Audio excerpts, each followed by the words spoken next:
Chapter 52. At 1 o'clock that morning, Judd Crandall's telephone rang, shrilling in the empty house, starting him awake. In his doze, he was dreaming, and in the dream, he was 23 again, sitting on a bench in the B&A coupling shed with George Chaplin and 𝘈𝘂𝘕𝘕, the three of them passing around a bottle of Georgia Charger whiskey, jumped up moonshine with a revenue stamped on it, while outside a nor'easterner blew its randy shriek over the world, silencing all that moved, including the rolling stock of the B&A Railroad. So they sat and drank around the pot-bellied Defiant, watching the red glow of the coals shift and change behind them, casting diamond-shaped flame shadows across the floor, telling the stories which men hold inside for years, like the junk treasures boys store under their beds, the stories they store up for nights such as this. Like the glow of the Defiant, these were dark stories, with a glow of red at the corner of each, and at the center of the wind to wrap around them. He was 23, and Norma was very much alive, although in bed now he had no doubt she would not expect him home with this wild night. And 𝘈𝘂𝘕𝘕 was telling a story about a Jew peddler in Bucksport who... That was when the telephone began to ring, and he jerked up in his chair, wincing at the stiffness in his neck, feeling a sour heaviness drop into him like a stone. It was, he thought, all those years between 23 and 83, all 60 of them, dropping into him at once. And on the heels of that, "You've been sleeping, boyo. There's no way to run this railroad. Not tonight." He got up, holding himself straight against the stiffness that had also settled into his back, and crossed to the phone. It was Rachel. "Judd, has he come home?" "No," Judd said. "Rachel, where are you? You sound closer." "I am closer," Rachel said, and although she did sound closer somehow, there was a distant humming on the wire. It was the sound of the wind, somewhere between here and where she was. The wind was high tonight, that sound that always made Judd think of dead voices, sighing in chorus, maybe singing something just a little too far away to be made out. "I'm at the rest area at Biddeford on the main turnpike." "Biddeford?" "I couldn't stay in Chicago. It was getting to me too. Whatever it was that got Ellie, it was getting to me too. And you feel it. It's in your voice." "Uh-huh." He picked a Chesterfield out of his pack and slipped it in between the corner of his mouth. He popped a wooden match alight and watched it flicker as his hand trembled. His hands hadn't trembled, not before this nightmare had commenced anyway. Outside, he heard that dark wind gust. It took the house in its hands and shook it. "Power's growing. I can feel it." Dim terror in his old bones. It was like spun glass, fine and fragile. "Judd, please tell me what's going on." He supposed she had a right to know, a need to know. and he supposed he would tell her. Eventually, he would tell her the whole story. He would show her the chain that had been forged link by link. Norma's heart attack, the death of the cat, Lewis's question, has anyone ever buried a person up there? Gage's death, and God alone knew what further link Lewis might be forging right now. Eventually, he would tell her, but not over the phone. Rachel, how come of you to be on the turnpike instead of in a plane? She explained how she had missed her connecting flight at Boston. I got an Avis car, but I'm not making the time I thought I would. I got a bit lost coming from Logan to the turnpike, and I've got to Maine. I don't think I can get there until dawn. But Judd, please tell me what's happening. I'm scared, and I don't even know why. Rachel, listen to me. Judd said. You drive on up to Portland and lay down. Do you hear me? Check in a motel there and get some. Judd, I can't do that. And get some sleep. Feel no fret, Rachel. Something may be happening here tonight, or something may not. If something is, if it's what I think, then you wouldn't want to be here anyway. I can take care of it. I think. I better be able to take care of it because what's happening is my fault.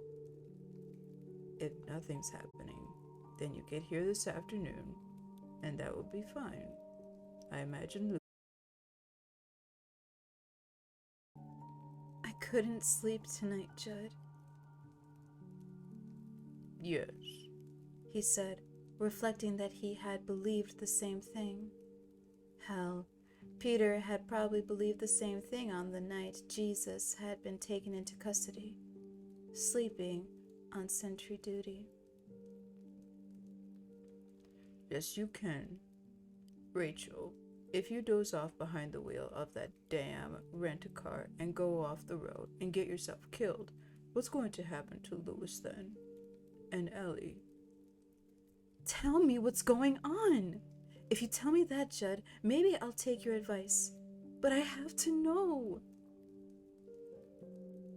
When you get to Ludlow, I want you to come here. Judd said. Not over to your house. Come here first. I'll tell you everything I know, Rachel, and I am watching for Lewis. Tell me, she said. No, ma'am. Not over the phone. I won't, Rachel. I can't. You go on now. Drive up to Portland and lay over. There was a long, considering pause. All right, she said at last. Maybe you're right, Judd. Tell me one thing. Tell me how bad it is. I can handle it, Judd said calmly. Things have got as bad as they're going to get. Outside, the headlights of a car appeared, moving slowly. Judd half stood, watching it, and then sat down again when it accelerated past the Creed house and out of sight. All right, she said. I guess. The rest of this drive has seemed like a stone on my head. Let the stone roll off, my dear, Judd said. Please, save yourself for tomorrow. Things here will be all right. You promise you'll tell me the whole story? Yes, we'll have us a beer, and I'll tell you the whole thing. Goodbye, then, Rachel said. For now. For now, Judd agreed. I'll see you tomorrow, Rachel. Before she could say anything else, Judd hung up the telephone. He thought there were caffeine pills in the medicine cabinet, but he could not find them. He put the rest of the beer back in the refrigerator, not without regret, and settled for a cup of black coffee. He took it back to the bow window and sat down again, sipping and watching. The coffee and the conversation with Rachel kept him awake and alert for 3/4 of an hour, but then he began to nod once more. No sleeping on sentry duty, old man. You let it get a hold of you. You bought something, and now you have to pay for it. So no sleeping on sentry duty. He lit a fresh cigarette, drew deep, and coughed an old man's rasping cough. He put the cigarette on the groove of the ashtray and rubbed his eyes with both hands. Outside, a 10-wheeler blasted by, running lights glaring, cutting through the windy, uneasy night. He caught himself dozing off again, snapped awake, and abruptly slapped himself across the face, forehead and backhand, causing his ears to ring. Now terror awakened in his heart, a stealthy visitor who had broken into that secret place. It's putting me to sleep, hypnotizing me. Something. It doesn't want me awake, because he'll be coming back pretty soon. Yeah, I feel that, and it wants me out of the way. No, He said grimly. no way at all. You hear me? I'm putting a stop to this. This has gone far enough. The wind whined around the eaves, and the trees on the other side of the road shook their leaves in hypnotic patterns. His mind went back to that night around the defiant stove in the coupling shed, which had stood right where the 𝘈𝘳𝘃𝘕 Furniture Mart stood in Brewer now. They had talked the night away, he and George and 𝘈𝘠𝘕, and now he was the only one left. Renee crushed between two boxcars on a stormy night in March of 1939. George Chapin dead of a heart attack just last year. Of so many, he was the only one left, and the old get stupid.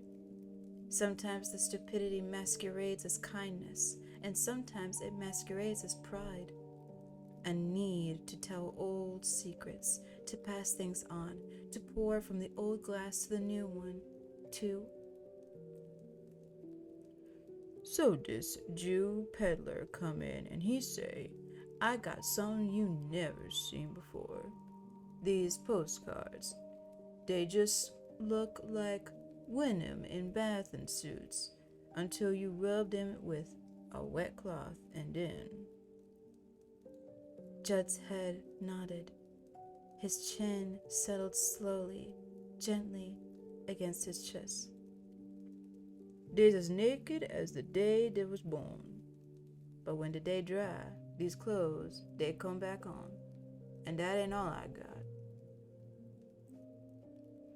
Renee telling the story in the coupling shed, leaning forward and smiling, and Judd holds the bottle. He feels the bottle, and his hand closes around in thin air. In the ashtray, the cigarette ash on the end of the cigarette grew longer. At last, it tipped forward into the ashtray and burned out. Its shape recoiled in the neat roll of ash like a rune. Judd slept. And when the tail lights flashed outside and Lewis turned the Honda Civic into his driveway some 40 minutes later, and drove it into the garage, Judd did not hear, stir, or awaken any more than Peter awoke when the Roman soldiers came to take a tramp called Jesus into the